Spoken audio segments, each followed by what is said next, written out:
My lab is Neural Circuits for Computation, Cognition and Control lab, and we look at navigation from the perspective of engineering, but we look at biological navigation. So we look at how animals and humans navigate and how they create representations or maps in their brain, how they fuse information from their surroundings in order to create these maps, and how they use these maps in order to navigate their environment.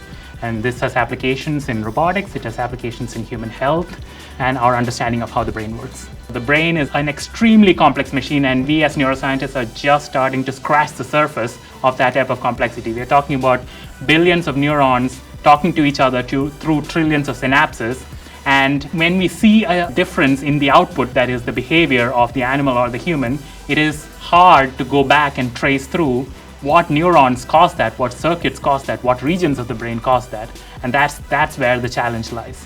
The one thing that I'm really excited about and our sort of long-term plan is to try to see how navigation degrades with aging and with neurodegeneration. So when you have diseases like dementia, including Alzheimer's, your neurons start to die, they start to degrade, neuronal connections start to break. We know that that impacts memory, but that also impacts our ability to navigate. So we are designing experiments involving humans navigating in virtual reality and comparing that with how a rat would navigate and how a robot would navigate. And this means that we might be able to use navigation as a test for dementia, as well as a tool for intervention. So maybe we can design a virtual reality game that you can play on your smartphone that helps you cope with cognitive impairment better.